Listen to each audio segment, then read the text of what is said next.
Good evening, everybody. Welcome to Carrow Road. What I'm actually going to do before I start is just move out of the way. You may be able to see some Norwich City players on the Carrow Road pitch just being put through their paces. If you look very closely or zoom in on wherever you're watching, you will be able to see Isaac Hayden among them. He has been out there sort of between the goals, participating in some of the drills that have been going on, which I'm sure all Norwich City fans will agree is incredibly positive news. I come to you, of course, in the aftermath of Norwich City's first home league defeat of the season. They've been beaten 3-2 by Preston North End today. And actually, if you've watched this video verdicts, probably since the start of the season, I've been quite critical, I think it's fair to say, of performances. I've been quite keen to maybe expose maybe the disconnect, I suppose, between performances and results, how perhaps the results have been perhaps far better at times than the performances. And, you know, actually, today I'm probably going to do the opposite and say that I actually felt Norwich were okay today. That's not to sort of, I don't want that extracted out and to say, oh, he believes Norwich played really well. I don't, but there was still, you know, the disjointed nature of some of their play. There was still some issues I felt tactically, which I'll get into. There was also maybe some issues in terms of the management of the game, I felt, in my opinion.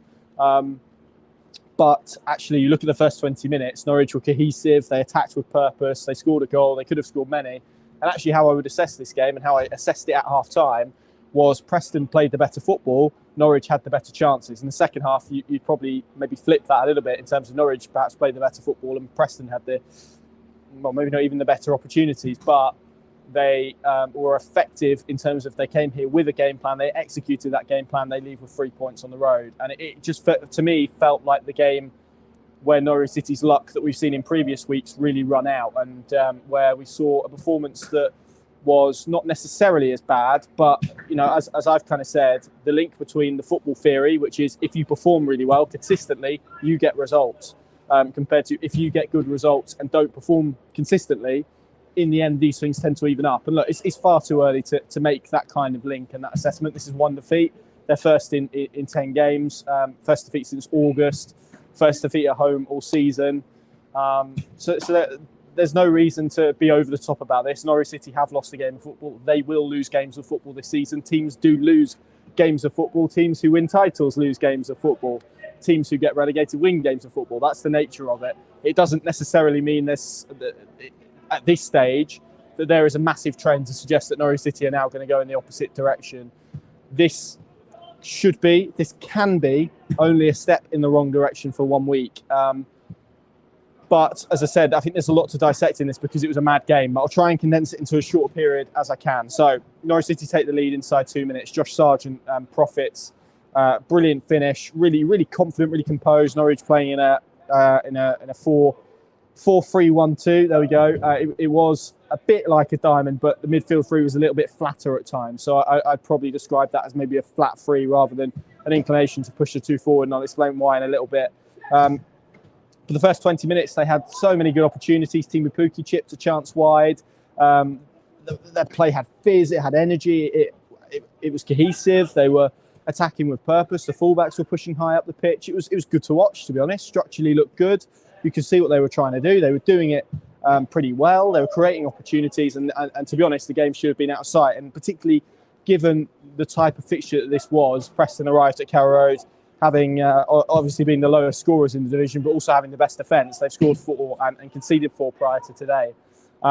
So actually, you felt an early goal, if they could get it, would really help them kind of gain control of this game and would almost create the type of football match they would want, in terms of Preston would then have to come out and attack them, and Norwich could then pick them off maybe on the counter-attack if they wanted to, or assert control knowing that Preston had to come out and attack them, leaving spaces elsewhere and almost exposing that game of cat and mouse. And yet throughout this game, I still felt they lacked control of it fully. They had control maybe for portions or for periods or for spells, but in terms of overall control, never really sort of came. And what Norwich are doing at the moment quite consistently is having spells in games. They're kind of doing that within games, having spells where they look pretty good and having spells where they don't. And actually you could almost dissect the first half like that, because the first 20 minutes, as I've just described, was very good. It's when the opening goal came. It felt like it was going to be a good afternoon. We were going to see lots of Norwich City goals. To be frank, it felt like we were going to see it clicking and we were going to see it moving in the right direction. And then actually I felt Preston kind of worked out what they were trying to do, coupled with Norwich making a slight tactical error. I felt McLean and Nunez and Dean Smith pointed this out post-match as well, to be fair. Just felt they stepped forward a little bit too much, and it almost forced Ramsey to then drop into a deeper position. And all Preston did was just push their central midfielders a little bit wider, and suddenly they were able to get real joy down the sides, because as soon as they bypassed either one on that side, it opened up kind of the fullback, as is the nature of quite a narrow system.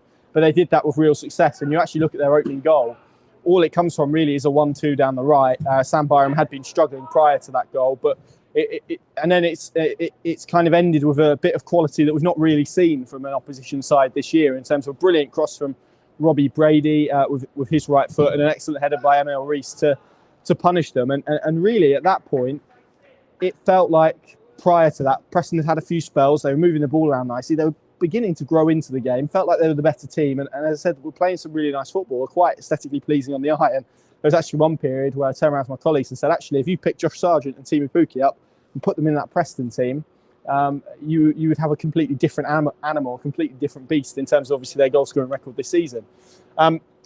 They were good, Preston, actually, I felt, in terms of their use of the ball, the way they played, the combinations, the way they played down the sides. I felt Alvaro Fernandez caused Norwich City problems all afternoon.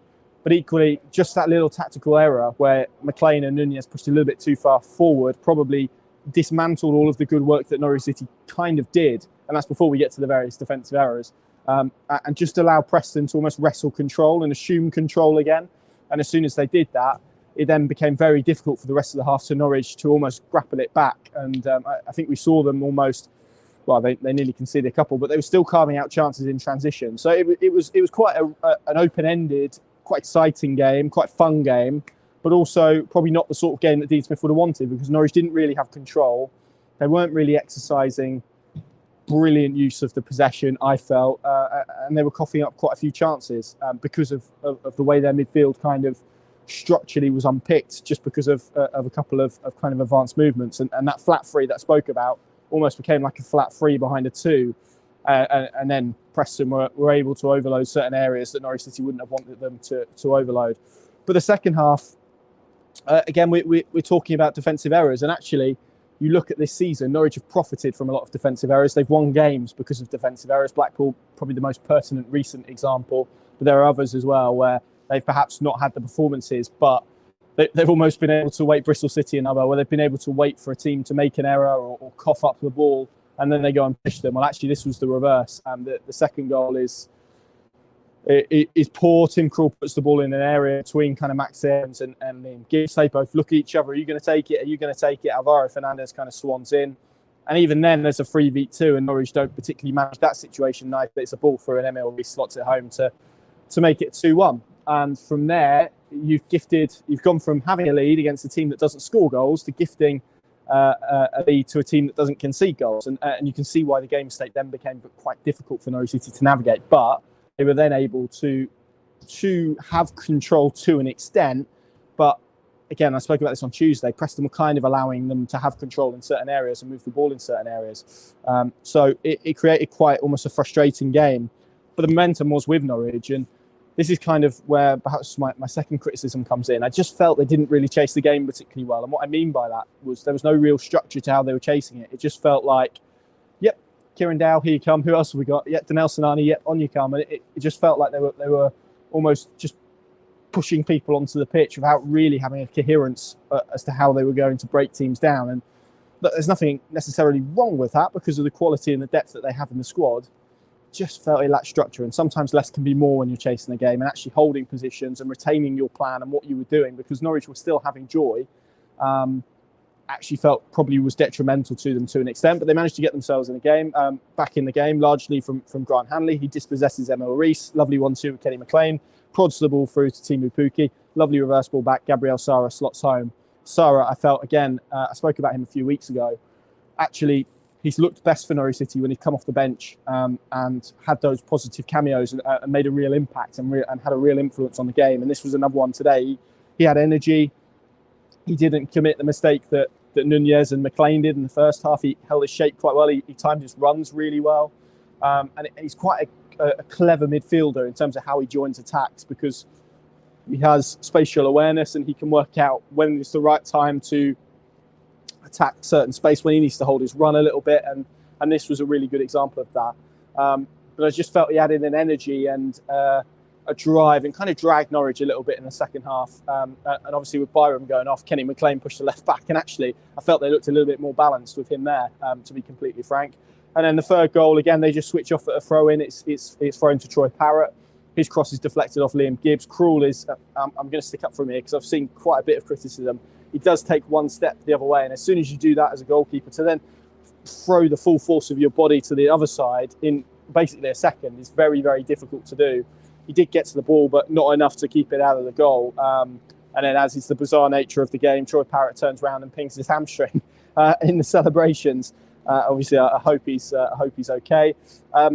And that was it. Norwich then were pushing. They also had the goal disallowed in stoppage time, where Kenny McLean's shot went into the back of the net, but there was a little bit of grappling in the box. I have to be honest, I haven't seen it back, but the one replay I saw did look like Grant Hanley's caught with a punch, to be honest.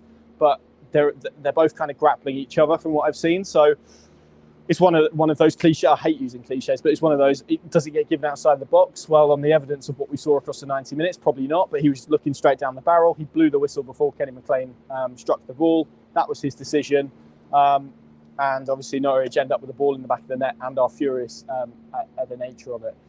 So that was how the game unfolded in terms of events, and I've kind of unpicked maybe certain bits that I didn't necessarily agree with, but this wasn't the worst that Norwich City have played this season, to be honest, and they've lost the game of football. And this is when I speak about almost connecting the football theory to the football actuality.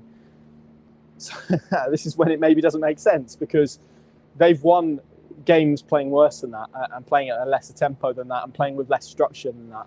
But if you don't do it consistently, if you don't perform consistently, eventually kind of the luck that you've managed to get runs out and you have a game of football like this. And I don't really feel that there's any major need for panic or cause for concern. It is kind of what it is. It happens. It happened under Daniel Farke. They had games like this. But the nature of how they have played will make this one feel worse, because if you win games in a certain way, and that way is not particularly attractive, and it's a bit gritty, and roll your sleeves up and say, oh, come on, let's get stuck in.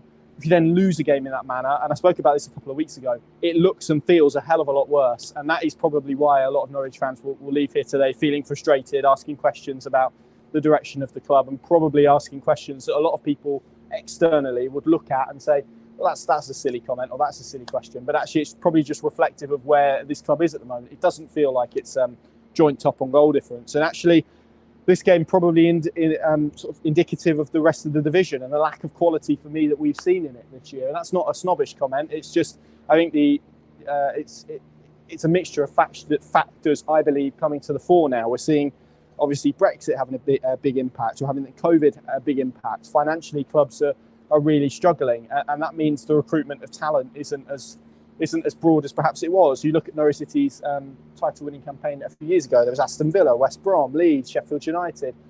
Real quality in there, and I don't see that. Sheffield United having a little bit of a spell at this moment in time as well. Watford lost to Blackpool today. Swansea have surged up the table. There doesn't really feel like a team at this moment in time who's grasped it, and it doesn't really feel like there's going to be either. And when it is like that, it does point you towards almost the argument for consistency, and the argument that actually getting results over a prolonged period of time will probably be enough for Norwich City to be in and around it because of the overall quality of the division. And I think I've been quite I've praised Norwich City's defensive setup quite a lot, that kind of free that I've described. And today that wasn't the case, but some games they've really relied on that defensive trio. So, as is the Championship, you look at this game and everyone arrived here thinking it was going to be a 1-0 either way, it was going to be a draw. And football has this nature of defying the theory, of defying the logic, of defying the norm. Nobody came here today, not least Ryan Lowe and his side, not least Dean Smith and his side, thinking that we were going to get a 5-goal thriller and that Preston were going to score 3 goals away from home. And Norwich were going to concede 3 goals at home. So that's it. I don't think there's any need to panic at this stage. Obviously, Norwich have a tough run of games coming up. It's now a free week before we head to Watford next weekend. Then it's Luton in midweek, and then what is quite a tasty double-header for me with Sheffield United and Burnley. So the next 4 games are going to be real tests, I believe, and we will see whether this is an isolation or whether we will see an unravelling because of the standard of performances that we've seen. But at this moment in time, it's far too premature to kind of say Norwich City have lost the game. Here we go. Here comes the unravel. I don't think that's necessarily the case. Could be, but I don't think it necessarily is at this point. So it's one to keep an eye on. Interesting game of football. Interesting afternoon. Norwich City still in the top 2 in the Championship. Again, you can flip it however you want. Their unbeaten run is over. They've won one of their last 4. You can spin it however you want. I'm sure people will. But I think it's a case of keeping calm and carrying on for Dean Smith and his side. That's it from Carrow Road. The lawnmowers are out. There you go. Making the pitch look pristine. The players have headed in. And I am off home. Plenty of content on Pinkham.com and the Pinkham Plus app. We'll have a podcast up for you to listen to as well. We're going to record that very, very shortly. So keep your ears. Do you keep your ears peeled? Keep your ears open. I don't know. Get ready to listen to it when it comes out. There we go. Thank you very much for watching, and we'll see you again next week at Vicarage Road. Enjoy the rest of your weekend if you can.